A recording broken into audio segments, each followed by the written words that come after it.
ор санаандгүй чөтгөр дарсан бүсгүй.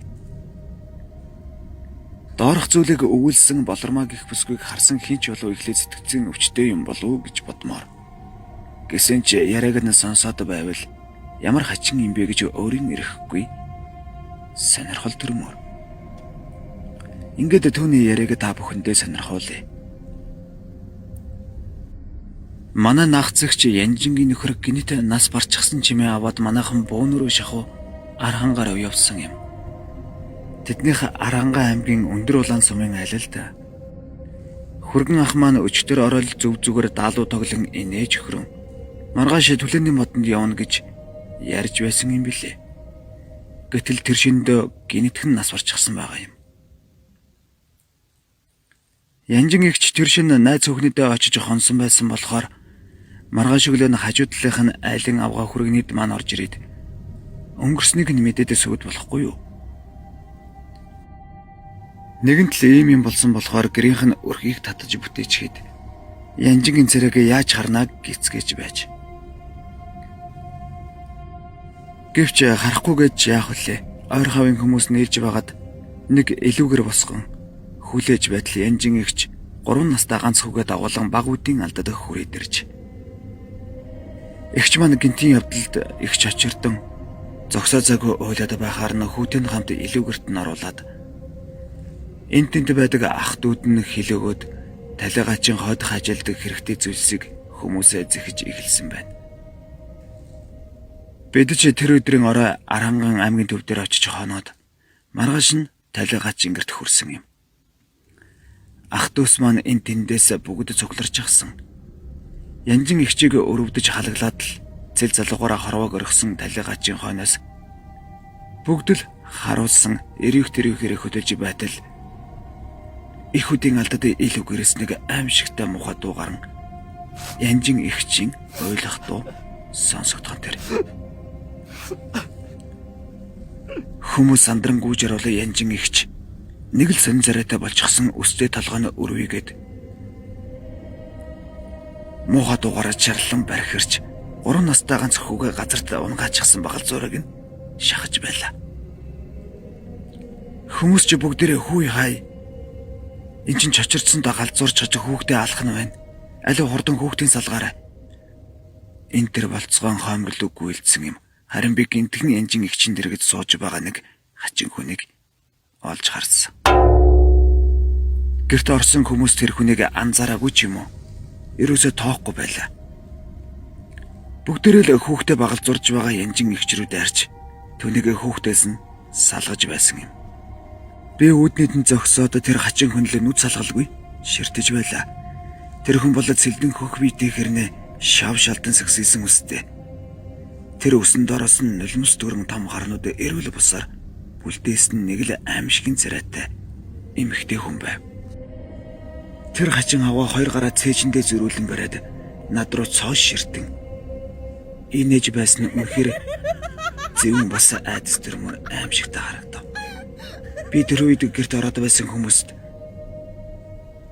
энэ муухай авгаа гаргаач. Энэ юун хүү юм бэ? Гэтэл бүгд над руу харснаа юун авгаа гэж асуусан юм. Яг тэр үед хойморд сууж байсан нөгөө муухай авгаа босч ирээд над руу үсрээд ирэх шиг л болсон. Би ч айсандаа ухсан гэрээс гараад өөрийн ирэхгүй маань дараа нь уншиж эхэлтэл нөгөө авгаа тэр дараа зог тусаад хөл гараа савчин хөдөлгөөд эхэлсэн юм. Би түүнээс өгтлээ айж байсан болохоор хил ам эвлэж өгөхгүй салгалж чичрээд манай олигтож уншиж чадгаа болж. Яг тэр үед нөгөө авгаа чинь доороод ихцээд юу гэж юм бэ? Нэг юм хийлээд хачин ухаагаар дотроо арцгантал хашгираад эхэлсэн. Тэр үед миний дотор нэг юм тесрэг шиг болоод би тэр авгаа руу улаан галзуу хашгирч эхэлснээ санаж байна. Нөгөө манай тасралтгүй уншаад л тэгсэн нөгөө муухай авгаа чинь над руу ойртод байгаа нь мэдрэгдсэн. Би гэрийн гадаа тэр гэр дотор байсан болохоор би өдрөө ойртсоор байгаад хаалгыг нээж нөгөө авгааг чинь гэрээс гаргаад иртэл наранд гарав үгүй юу? Аалга болчих шиг боллоо. Харин энэ үед миний гараас нэг хүн бариад авч байгаа юм шиг гар дээр дараатж байгаа юм шиг нэг сан санагдаад явчихсан. Би ч нөгөө манай уншаад гарлуугаа үлээж өргөтлө гар хөнгөрөөд харин нэг зүйл тэрхэн урд байх тэр дэрс рүү үсрээд л орчих шиг болсон. Би нөгөө муухай авгаа тэр дэрс рүү үсрээд орчлоо доо гэдгийг шууд л мэдэрсэн л д. Ягаад гэвэл нөгөө аимшигтай нүдэн дэрсэн дотроос надад харагдаад байсан. Би тэр үед яг л хин нэг хүний завраар хөдлөд байгаа юм шиг. Тэр дэрс рүү дөхөж очиод шороо атхан манай уншаад л цацаад байв. Гэтэл миний цацсан шороо нөгөө муухай авгаа дээр ногоон арц болон асгарж байгаа нь ажиглагдсан юм. Би шороо цацсаар шороо манай арц болон нөгөө муухай авгааг дарсаар бараг булах шахаж байх үед би маань уншгаа болж өргөтлөө нөгөөгч нь гинтхэн үсрэг шиг болоод урагшгүйгээд жижиг нэг жалгаар үсрээд орчих шиг болов. Би ч араас нь гүйж очиод шороогоо цацаад л дахин манай уншаад л байлаа. Хамгийн хачиргалтай нь цацсан шороо маань энэ удаад арц биш ус болоод харин нөгөө муухай авгаа чинь тэр усанд маань уусаад байгаа юм шиг надад санагдсан. Тэгэл тэр ус газарт шингэж алгуулсан хойно л би сэхээ орж эргэн тойрны хартал баахан хүн намайг тойроо зогсчихсан байж билээ. Тэд бүгдээрээ намайг галзуурчлаа гэж бодсон юм байх. Би өчргөө орлоод л гэрлүү дайраад тэгснэ. Шороо авч цацаад нааш жашиг гүгөөд сүйд хийсэн гэсэн. Намайг тэгж солиорч байхад янжин ихч маань хүүгээ тэрэн ойлаад л миний нөхрийг хөшөөдийн хөгшөдгөр хорлсон юм байна шүү дээ. Намайг хүүгээ аал гэж ятгаад байна гэд орлоод байсан гэсэн. Харин би гайгүй болж бүхэн тавширсан хон янжин ихч надад ихчийнхэн нүдэнд янз бүрийн юм үзэгдээд их л хэцүү байлаа. Ашгүй чиний хүчээр тэр муухай амтнаас саллаа гэж хэлсэн. Хүн галзуурч болно. Гэвч хоёрын хоёр хүн ижил маягаар галзуураад нэг л зүйлийг хараад байна гэдэг чинь сонирм биз дээ. Тэрнээс гадна би тэр муухай хүүхэн лөө уншиж байсан номоо ерөөсөө сандаггүй.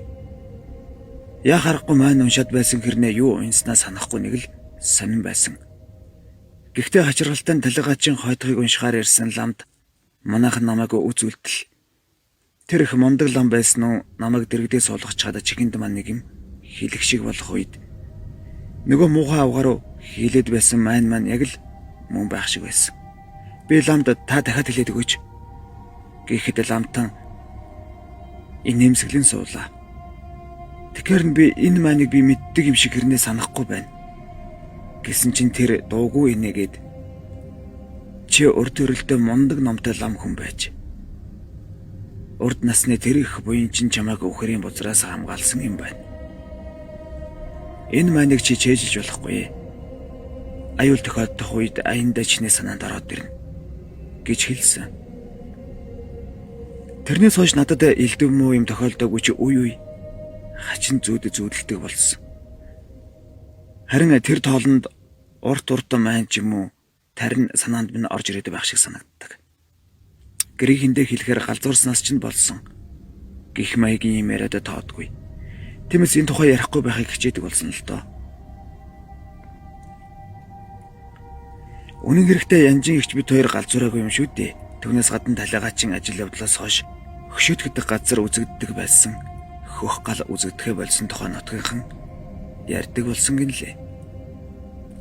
Миний бодлоор би урд насандаа номтой лам байсан нь үнэн бах уу. Харин үнийхээ хүчээр нэг ч гэсэн чөтгөр дарсан юм шиг санагддаг юм.